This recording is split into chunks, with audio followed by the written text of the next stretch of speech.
Rise of the Tomb Raider is developed by Crystal Dynamics and is published by Square Enix and is a direct sequel to the 2013 reboot simply titled Tomb Raider. The game takes place 1 year after the first entry, and we see Lara Croft coping with post-traumatic stress disorder due to the events of the island in the previous game. In order to get past that traumatic experience, we see Lara searching for answers and becomes obsessed with one of her father's cases concerning the lost city of Chios. In this case, it has the promise of immortality. Her investigation leads her to Siberia, where most of the game takes place, as she is looking for an artifact called the Atlas that will lead her to the divine source. On her journey, she is aided by a man named Jacob and his tribe, who are descendants of the followers of the Prophet of Constantinople. In the game, we continue to see character growth for Lara. Lessons are learned as she acquires knowledge of how to cope with not only her self-convictions, but also her abilities for survival.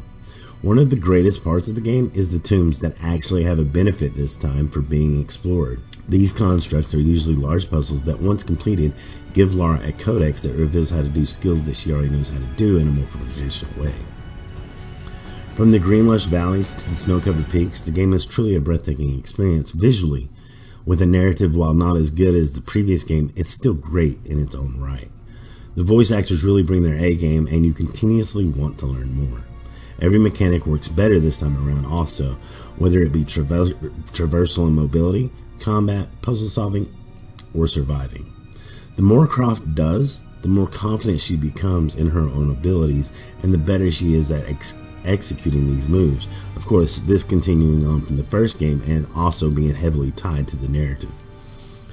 An organization known as Trinity does send mercenaries after Lara Croft as they are searching for the same thing, but they act and feel a lot like the island stranded mercs from the first game, albeit a little better equipped.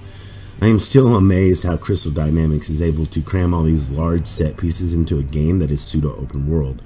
They are fascinating every time a big event occurs and changes the layout of the land when you revisit. Which, by the way, this is one thing that I think Tomb Raider has done better than the Uncharted series because of its Metroidvania-like world. You can revisit places you have been before to gather tombs or side quests you may have missed.